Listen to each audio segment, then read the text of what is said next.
सोचना चाहिए कि भारत के पंजाब में बाढ़ क्यों है। अब हम चर्चा कर रहे हैं अपने देश के उस हिस्से की, क्योंकि पूरे उत्तर भारत में अगर आप देखेंगे तो इस वक्त बाढ़ की स्थिति कई जगहों पर बन गई है। खास तौर पर बीते दिन से पंजाब की स्थिति चिंताजनक है। पंजाब की नदियों सतलज, व्यास, रावी और घग्गर उफान पर है। ये नदियां खतरे के निशान से ऊपर बह रही हैं, जिसमें पंजाब में हाहाकार मचा हुआ है। ये हम आपको गुरदासपुर, पठानकोट, अमृतसर की तस्वीरें दिखा रहे हैं। इसकी वजह से पंजाब के करीब 1000 से ज्यादा गांव, कुछ आंकड़े तो बता रहे हैं कि लगभग 1500 से ज्यादा गांव प्रभावित हुए हैं और कई गांव डूबे हैं। हालात बहुत ज्यादा खराब है। आपदा प्रबंधन से जुड़े लोग युद्ध स्तर पर लगे हुए हैं। प्रभावित लोगों को सुरक्षित जगहों पर ले जाने के प्रयास जारी है।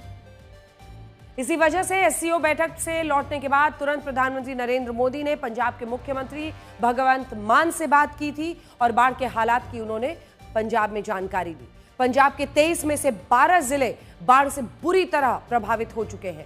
बाढ़ से अब तक 29 लोगों के मारे जाने की खबर है। इसमें करीब 15 लाख लोग प्रभावित हुए और करीब 3 लाख लोगों को सुरक्षित जगहों पर अब तक शिफ्ट किया जा चुका है।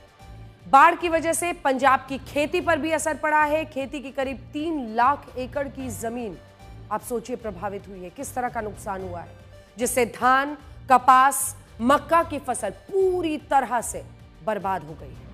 मौसम विभाग ने पंजाब के लिए बारिश का रेड अलर्ट अब जारी कर दिया है, यानी भारी बारिश की संभावना अभी भी है। इसीलिए बाढ़ की स्थिति से जल्दी राहत मिलने की उम्मीद कम है। पंजाब में बाढ़ की वजह से हालात कितने खराब हो गए, इस पर हमारी एक रिपोर्ट देखिए।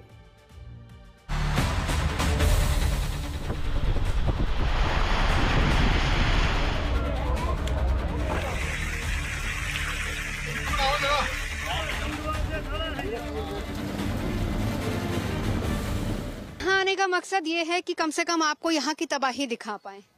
ये देखिए, ये एक एनआरआई है जिन्होंने अपनी एक कोठी यहाँ पर बनाई थी और पूरी तरह से ये क्षतिग्रस्त हो चुकी है। एक तरीके से टेढ़ी हो गई, पूरा यहाँ पर रहने लायक जगह नहीं बची है। आसपास पूरे खेत हैं, लेकिन खेतों के बीच में बनाई गई थी।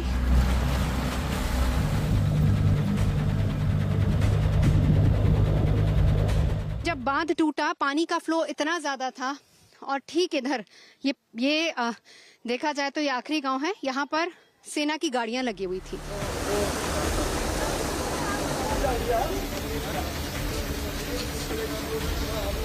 सेना की गाड़ियां जहां थी वो वहीं रह गई, क्योंकि यहाँ पर पानी का बहाव इतनी तेजी से आया कि इस गांव के आधे से ज्यादा घर या तो पानी में समा गए या पूरी तरह से टूट गए। लोगों को निकलने तक का मौका नहीं मिला।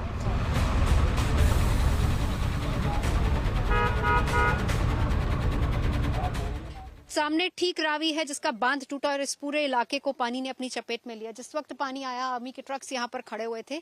आर्मी के जवान तो यहाँ से निकलकर चले गए, लेकिन ये ट्रक पूरी तरह से डूब गए थे। आज जो लोग हैं, स्थानीय लोग हैं, वो ये बताते हैं कि पानी कम हुआ है।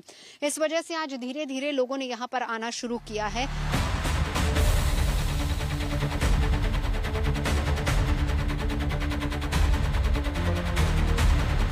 ये एक एरिया है जहां पर इन्होंने एक तरीके से कैंप बनाया हुआ है, जहां पर जो अंदर के डेरे के लोग हैं, जहां अभी भी पानी है, उनको यहां पर लाके रखा गया। उनके मवेशी यहां पर बंधे हुए हैं। अलग अलग जथेबंदियां हैं जो यहां पर लोगों की मदद के लिए पहुंची हैं। यहां पर खाने की व्यवस्था की गई है। इन लोगों ने कैंप भी लगाया है।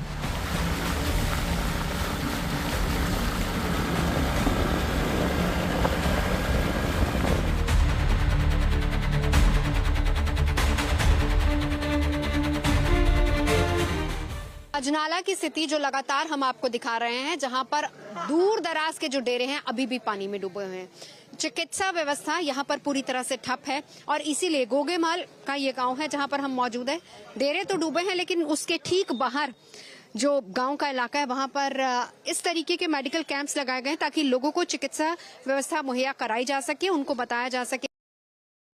पंजाब के मुख्यमंत्री भगवंत मान बाढ़ प्रभावित इलाकों का जायजा ले रहे हैं। जब उनसे इससे संबंधित सवाल पूछे गए तो उन्होंने कहा कि कुदरत के आगे वो क्या ही कर सकते हैं। बात सही है, कुदरत जब अपना रौद्र रूप दिखाती है तो उसके आगे सारे प्रयास कई बार फेल हो जाते हैं। तो क्या इसका मतलब यह है कि पंजाब के लोगों को बाढ़ के हवाले छोड़ दिया जाए?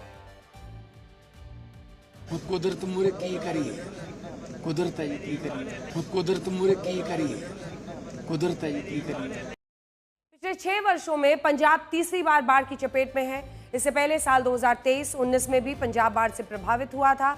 साल 2023 की बाढ़ में पंजाब के 1500 से ज्यादा गांव प्रभावित हुए थे। करीब 2,21,000 हेक्टेयर जमीन पर खड़ी फसल बर्बाद हो गई थी। इसी तरह से 2019 में बाढ़ आई और बाढ़ में 300 से ज्यादा गांव बाढ़ से प्रभावित हुए थे और हजारों हेक्टेयर की फसल बर्बाद हो गई थी। तो क्या राज्य सरकार लोगों को हर साल ऐसे ही छोड़ देगी? ये तस्वीरें इतनी परेशान करने वाली जैसी स्थिति से बचने के प्रयास मॉनसून सीजन से पहले ही कर दिए गए। नदी के किनारों तक अतिक्रमण हटाया जाता है, नदियों और नहरों के तटबंधों का रखरखाव किया जाता है, सिल्ट की सफाई की जाती है ताकि नदी का फ्लो बना रहे। गाँव और शहरों में ड्रेनेज की व्यवस्था को बेहतर किया जाता है ताकि पानी रुके नहीं। लेकिन पंजाब के मामले में ऐसा नहीं हुआ। इस साल तो स्थिति ज्यादा खराब थी। पंजाब में हर साल फरवरी महीने में बाढ़ के हालात से निपटने के लिए एक मीटिंग होती है, लेकिन इस साल ये मीटिंग फरवरी में ना होकर जून में हुई थी। फरवरी में आम आदमी पार्टी का पूरा ध्यान दिल्ली के चुनाव पर था और पंजाब के मुख्यमंत्री भगवंत मान का फोकस भी अपनी पार्टी को जिताने पर लगा हुआ था। इसके बाद मई में पंजाब सरकार इस बात पर उलझी हुई थी कि भाखड़ा नागल डैम के पानी को हरियाणा और राजस्थान को दिया जाए या नहीं, और अगर दिया जाए तो कितनी मात्रा में बांटा जाए। इसको लेकर भी खूब बवाल हुआ क्योंकि भाखड़ा नांगल डैम में पानी को ज्यादा मात्रा में रोका जाने लगा था। इस मुद्दे पर भगवंत मान सरकार, भाखड़ा नांगल मैनेजमेंट बोर्ड और हरियाणा सरकार से उलझी रही। इसीलिए बाढ़ से निपटने की तैयारियों का उस वक्त जिस तरह से होना चाहिए था कदम नहीं उठाए गए। जब मानसून में पहाड़ों से ज्यादा मात्रा में पानी आया तो रंजीत सागर, पौंग और भाखड़ा नागल डैम से ज्यादा मात्रा में पानी छोड़ना मजबूरी हो गया। इन बांधों पर पानी खतरनाक लेवल पर आ गया था और माना जा रहा है कि पंजाब में बाढ़ की एक वजह यह भी है।